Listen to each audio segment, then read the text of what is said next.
Assalamualaikum warahmatullahi wabarakatuh. Perkenalkan kami dari kelompok B dari kelas akuntansi keuangan menengah 2. Jadi di sini kami akan mempresentasikan mengenai akuntansi pajak penghasilan. Perkenalkan, nama saya Fenia Lurita Jati dengan NPM akhir 308.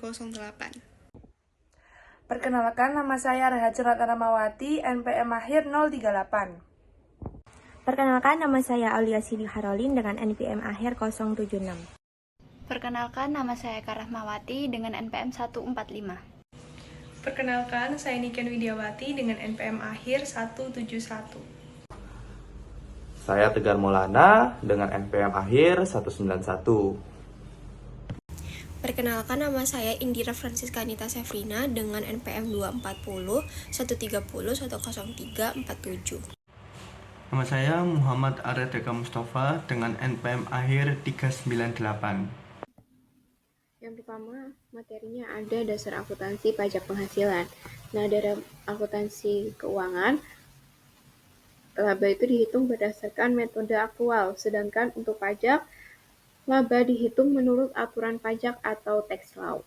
Karena perbedaan waktu pengakuan pendapatan dan beban, sering muncul perbedaan sementara atau temporary difference antara laba akuntansi dan laba kena pajak. Akibatnya, beban pajak penghasilan atau income tax expense itu tidak sama dengan pajak berutang atau income tax payable pada periode tertentu. Yang selanjutnya ada perbedaan temporer atau temporary difference. Nah, temporary difference adalah selisih antara nilai buku, suatu aset atau liabilitas, dan dasar pajaknya yang akan berbalik di masa depan. Kemudian ada taxable temporary difference, itu menimbulkan liabilitas pajak tangguhan, sedangkan deductible temporary difference itu menimbulkan aset pajak tangguhan. Adapun contoh umumnya, yang pertama pendapatan angsuran, yaitu pajak itu dikenakan saat kas diterima, tetapi diakui lebih awal untuk laporan keuangan. Kemudian penyusutan atau depreciation itu menggunakan metode pajak yang digunakan sering mempercepat beban penyusutan. Kemudian yang ada biaya garansi atau warranty expense itu diakui sekarang untuk akuntansi, tapi baru dikurangkan untuk pajak saat dibayar. Kemudian ada aset dan liabilitas pajak tangguhan. Aset pajak tangguhan itu timbul ketika perusahaan membayar pajak lebih awal dari waktu pengakuan akuntansi, yaitu misalnya biaya garansi. Kemudian liabilitas pajak tangguhan itu timbul ketika laba akuntansi lebih besar dari laba kena pajak. Misalnya pendapatan angsuran atau penyusutan dipercepat. Kemudian nilai DTA dan DTL itu dihitung dengan mengalihkan perbedaan temporer dengan tarif pajak yang berlaku. Kemudian ada pengakuan beban pajak. Nah, beban pajak penghasilan itu terdiri dari dua bagian. Yang pertama, pajak kini atau current tax expense, yaitu pajak yang harus dibayar atas laba kena pajak tahun berjalan. Kemudian yang kedua ada pajak tangguhan atau deferred tax expense or benefit, yaitu perubahan bersih pada aset dan liabilitas pajak tangguhan selama periode berjalan. Untuk ringkasan tujuan akuntansi pajak penghasilan, yang pertama, tujuan pertamanya dengan mengakui jumlah pajak yang harus dibayar atau dapat dikembalikan untuk tahun berjalan. Untuk tujuan yang kedua, untuk mengakui liabilitas dan aset pajak tangguhan atas konsekuensi pajak di masa depan dari kejadian yang telah diakui dalam laporan keuangan atau laporan pajak. Lalu pada aset pajak tangguhan pengakuan, aset pajak tangguhan merupakan konsekuensi pajak tangguhan yang timbul dari perbedaan temporer yang dapat dikurangkan. Lalu manfaat pajak tangguhan diakibatkan adanya kenaikan aset pajak tangguhan dari awal sampai akhir periode akuntansi. Lalu untuk pajak tangguhan non pengakuan, perusahaan harus mengurangi aset pajak tangguhan jika besar kemungkinan bahwa perusahaan tersebut tidak akan merealisasikan sebagian atau seluruh aset pajak tangguhan. Assalamualaikum warahmatullahi wabarakatuh. Saya Tegar Maulana dengan NPM akhir 191. Saya akan menyajikan tentang penyajian laporan laba rugi. Di sini di permisalan bahwa PT Chelsea ini melaporkan pendapatan sebesar 130.000 dan beban sebesar 60.000 di masing-masing 3 tahun pertamanya. Lalu kita tinggal cari aja laporan sebagian selama 3 tahun ini. Jadi pendapatannya masing-masing di tiap tahun itu 130.000 ditinggal ditulis. Lalu biaya bebannya itu sebesar 60.000 di tiap tahunnya. Jadi kalau misalnya kita jumlahkan masing-masing ini, maka tinggal diturunin pre-tax financial income-nya sebesar 70.000 di masing-masing tahun, yang totalnya sebesar 210.000. Dan income tax expense-nya sebesar 40%, yaitu 28.000 di tiap tahunnya. Sedangkan kita akan mencari income tax payable-nya. Income tax payable-nya di tax reporting, tulisnya. Pendapatannya sebesar 100.000, 150.000, dan 140.000. Lalu expense-nya masing-masing 60.000 di tiap tahunnya. Maka tax income-nya itu sebesar 40.000 di tahun 2022, di tahun 2023 itu 90.000, di tahun 2024 itu 80.000, yang ditotalkan menjadi $210.000. Lalu income tax payable-nya sebesar 40%, sebesar 16.000, 36.000, 32.000. Nah, si tax expense dan tax payable-nya itu di tahun 2022 itu 28.000 di masing-masing tahun. Lalu income tax payable-nya itu 16.000 di tahun 2022, 36.000 di tahun 2023, dan 32.000 di tahun 2024. Lalu tinggal dikurangkan 12.000 minus 8.000 dan minus 4.000. Lalu di sini saya juga akan menjelaskan tentang perbedaan temporer dan permanen. Banyak pos yang menimbulkan perbedaan antara pendapatan keuangan sebelum pajak dan pendapatan kena pajak untuk tujuan pengakuan akuntansi. Perbedaan ini terdiri dari jenis, ada yang temporer, ada yang permanen. Perbedaan temporer kena pajak adalah perbedaan temporer yang akan menghasilkan jumlah kena pajak di tahun-tahun akan mendatang ketika aset terkait dipulihkan. Lalu perbedaan permanen terjadi ketika pos-pos yang masuk ke dalam penghasilan keuangan sebelum kena pajak tetapi pernah masuk ke dalam penghasilan kena pajak, atau masuk ke dalam penghasilan kena pajak tetapi tidak pernah masuk ke dalam penghasilan keuangan sebelum kena pajak. Nah, jadi itu perbedaan dari temporer dan permanen yang signifikan. Jadi segitu saja dari saya. Wassalamualaikum warahmatullahi wabarakatuh. Waalaikumsalam. Oke, selanjutnya saya akan membahas tentang pertimbangan tarif pajak. Pertimbangan tarif pajak itu membahas bagaimana perusahaan itu menghitung dan menyesuaikan pajak penghasilan tangguhan atau deferred tax ketika tarif pajak itu berubah dari waktu ke waktu. Nah, tujuannya itu untuk agar laporan keuangan itu tetap mencerminkan beban pajak yang sebenarnya sesuai tarif pajak yang berlaku atau akan berlaku di masa depan. Nah, jika tarif pajak itu tidak berubah setiap tahun, maka perusahaan itu cukup menghitung pajak penghasilan tangguhan dengan cara mengalihkan selisih temporer kumulatif dengan tarif pajak yang berlaku pada saat ini. Nah, jika tarif pajak itu berubah di masa mendatang, maka perusahaan itu harus menggunakan tarif pajak yang diperkirakan akan berlaku atau bisa disebut dengan tarif substansil untuk menghitung pajak tangguhan. Nah, untuk revisi tarif pajak masa depan, ketika tarif pajak resmi itu berubah, perusahaan itu harus segera mencatat dampaknya pada akun pajak tangguhan.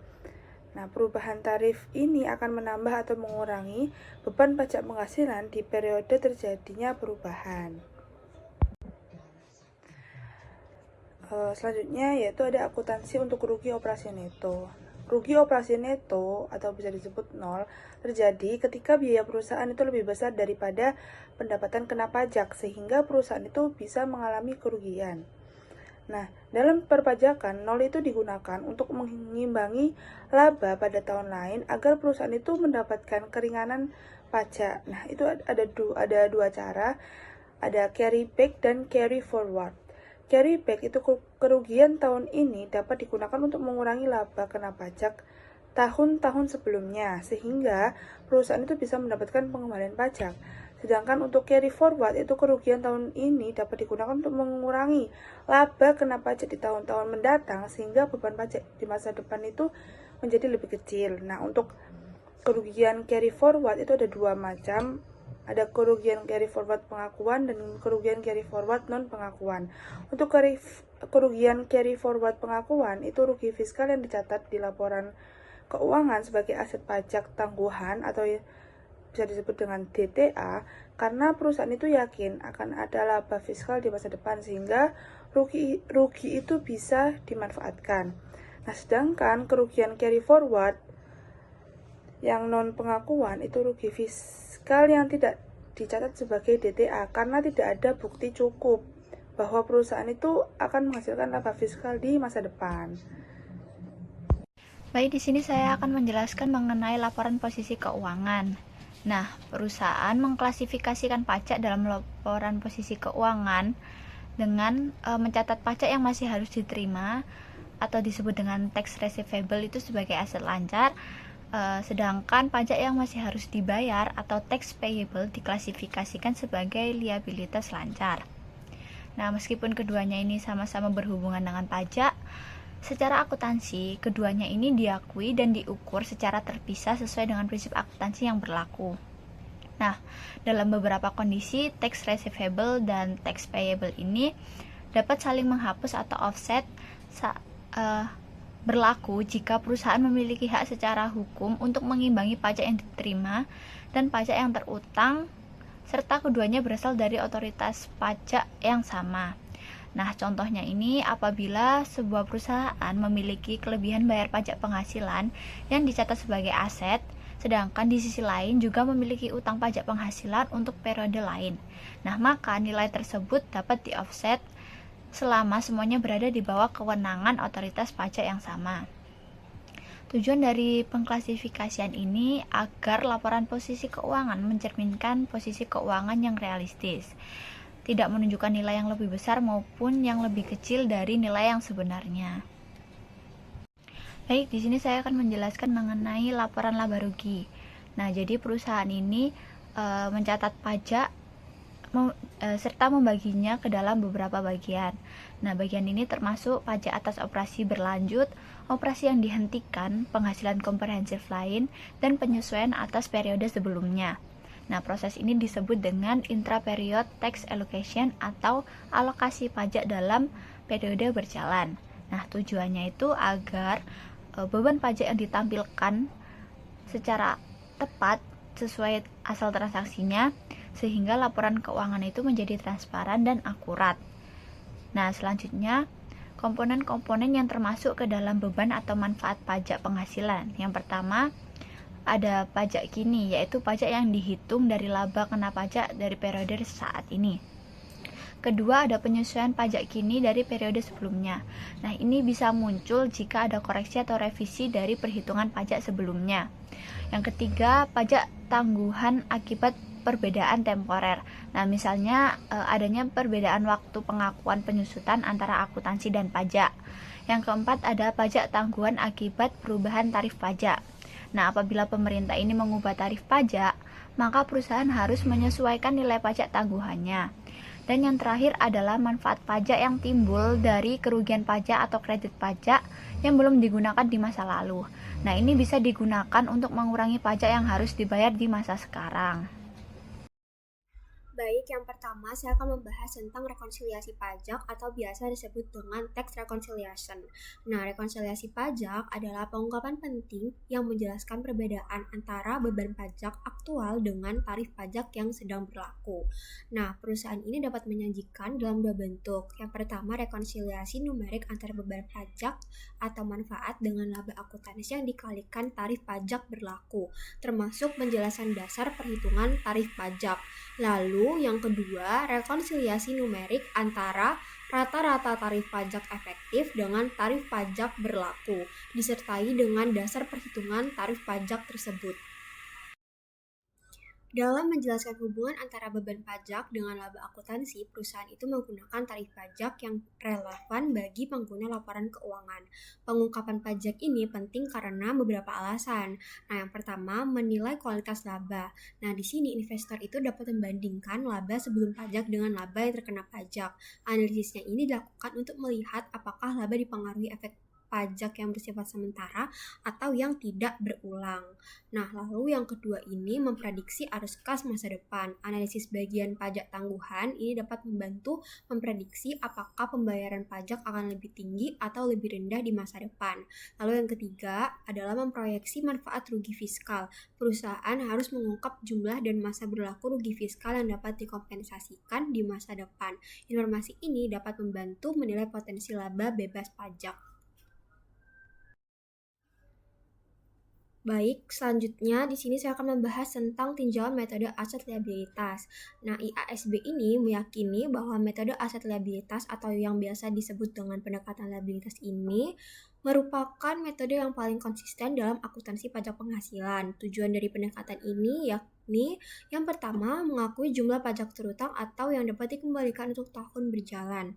Kedua, mengakui liabilitas pajak tangguhan dan aset pajak tangguhan atas konsekuensi pajak di masa depan dari peristiwa yang telah diakui dalam laporan keuangan maupun dalam laporan pajak. Lalu di sini juga terdapat beberapa prinsip-prinsip dasar.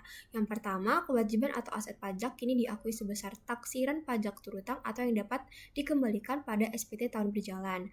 Yang kedua, kewajiban atau aset pajak tangguhan diakui atas estimasi dampak pajak masa depan yang dapat didistribusikan pada perbedaan temporer dan saldo yang dapat dipindah tangankan.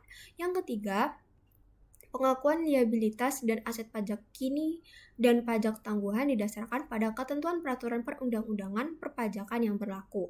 Dampak perubahan peraturan atau tarif pajak di masa mendatang tidak diantisipasi.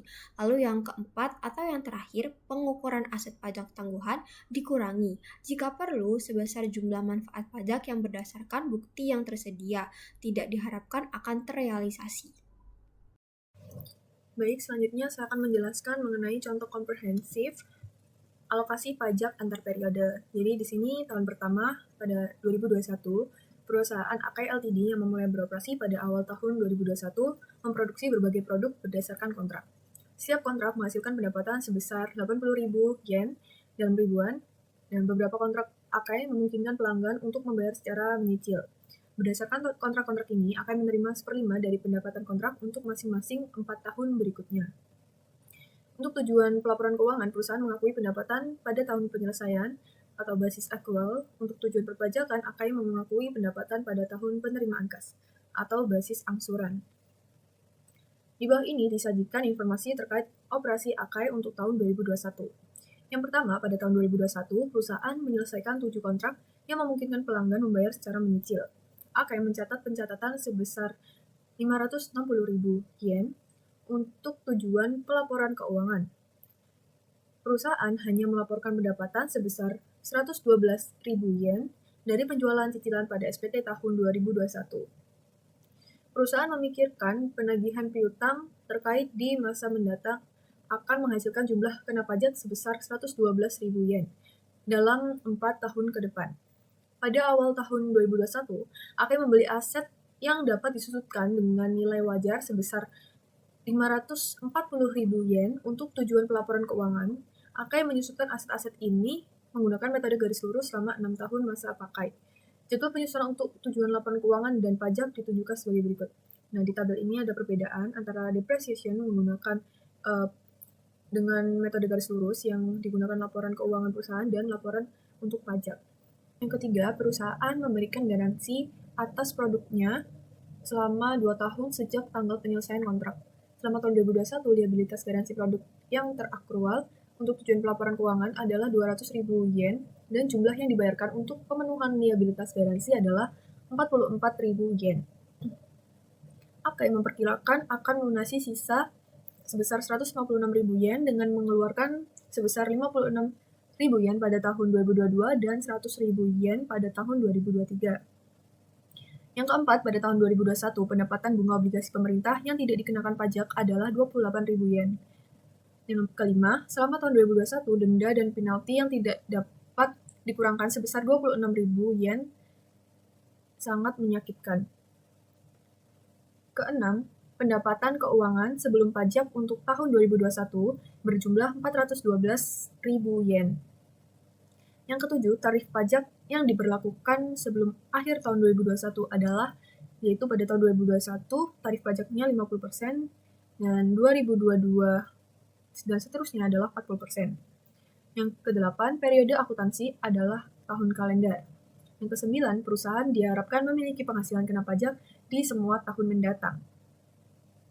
Pada slide ini, kita masuk ke perhitungan pajak kena pajak dan pajak penghasilan terutang untuk tahun 2021 perusahaan Akai Ltd. Nah, di sisi sebelah kiri, di sini diketahui laba sebelum pajak menurut laporan keuangan adalah 412.000 yen. Dari angka itu, ada perbedaan permanen dan perbedaan temporer.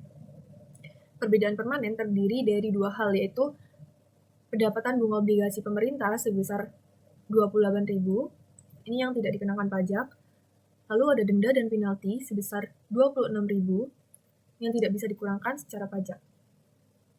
Selanjutnya, perbedaan temporer muncul karena perbedaan waktu pengakuan antara akuntansi dan pajak.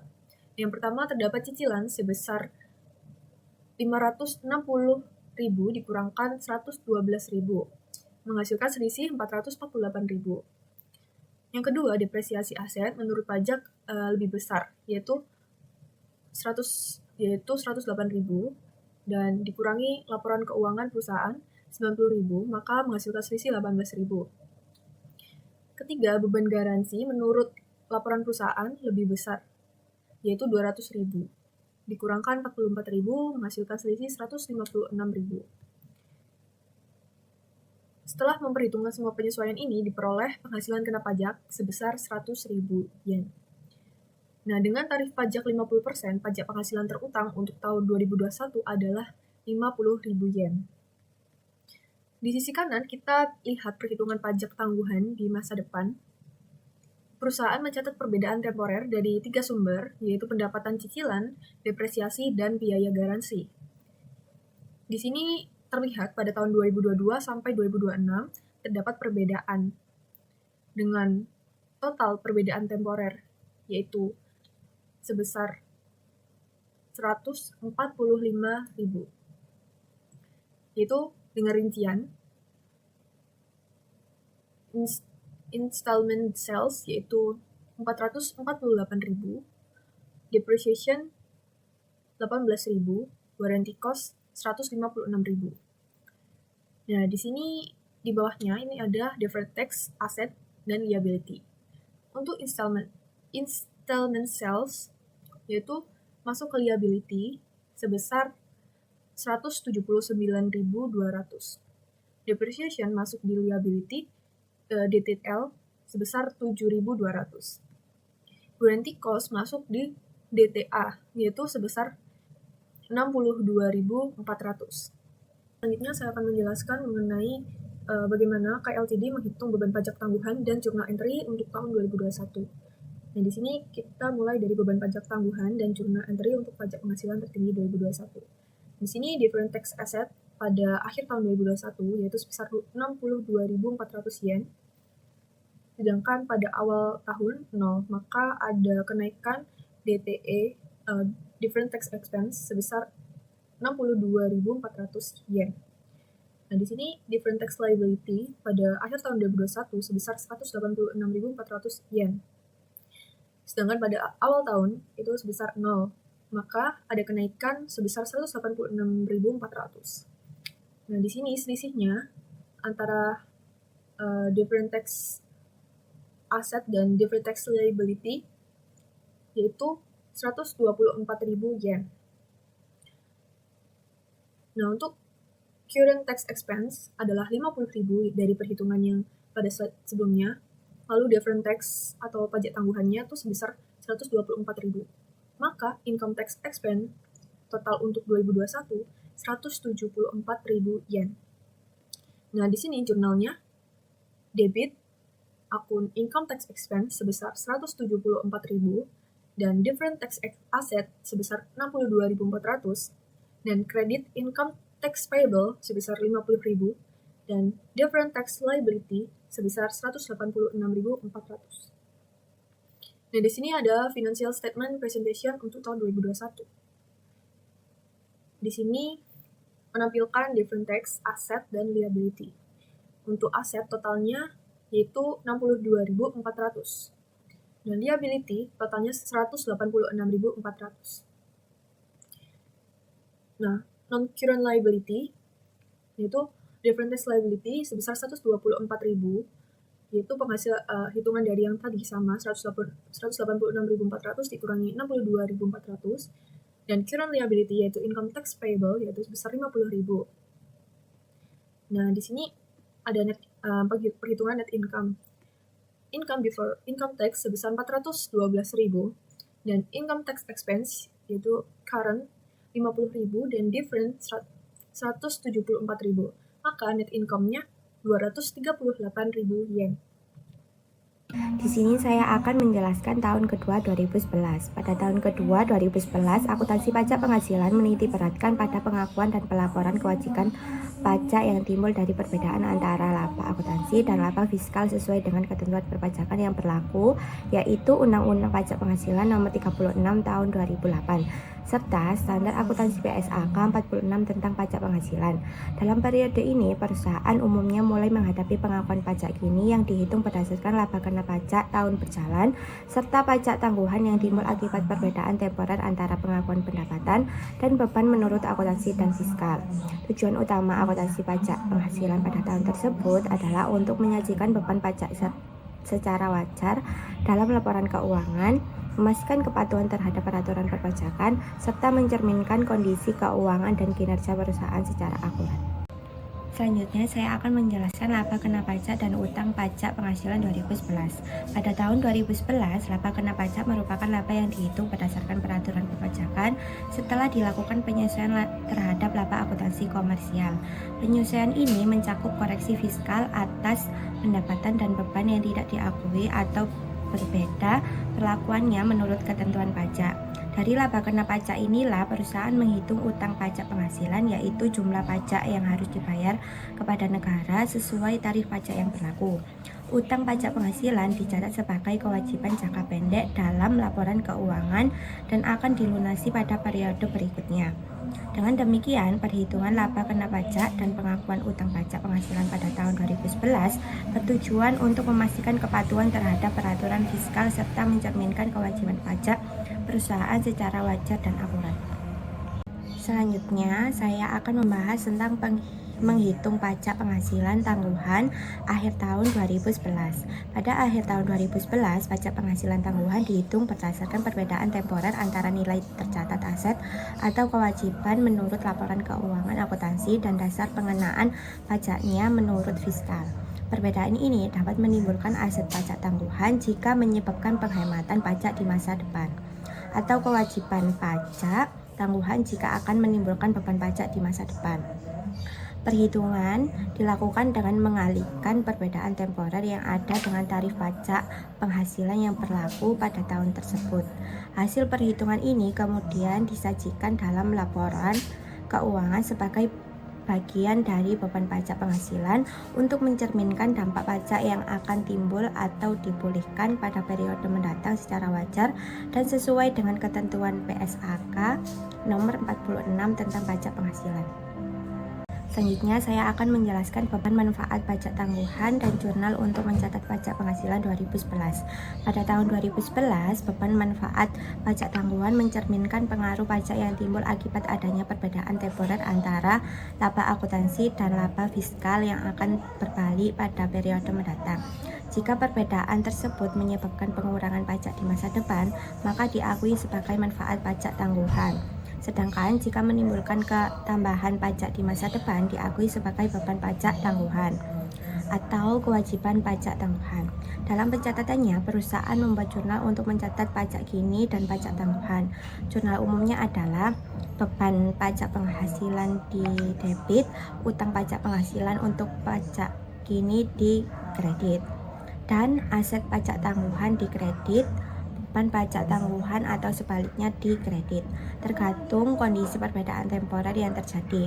Pencatatan ini bertujuan agar laporan keuangan mencerminkan kewajiban dan manfaat pajak secara wajar sesuai dengan standar akuntansi yang berlaku, yaitu PSAK nomor 46. Selanjutnya, saya akan menjelaskan penyajian laporan keuangan 2011. Pada tahun 2011, penyajian laporan keuangan dilakukan sesuai dengan standar akuntansi keuangan yang berlaku, dengan tujuan memberikan gambaran yang wajar tentang posisi keuangan, kinerja, dan arus kas perusahaan selama satu periode akuntansi. Laporan keuangan terdiri dari beberapa komponen utama, yaitu laporan posisi keuangan atau neraca, laporan laba rugi komprehensif, laporan perubahan ekuitas, laporan arus kas, dan catatan atas laporan keuangan. Dalam penyajian, perusahaan harus memastikan bahwa seluruh transaksi dan peristiwa ekonomi telah dicatat secara benar, termasuk pengakuan pendapatan beban, aset, kewajiban, serta pengungkapan pajak penghasilan tahun berjalan dan tahunan. Penyusunan laporan keuangan tahun 2011 bertujuan untuk memberikan informasi yang relevan, andal, dan dapat dibandingkan bagi para pemangku kepentingan dalam pengambilan keputusan ekonomi. Sekian presentasi dari kelompok kami. Apabila ada salah kata mohon dimaafkan. Terima kasih. Wassalamualaikum warahmatullahi wabarakatuh.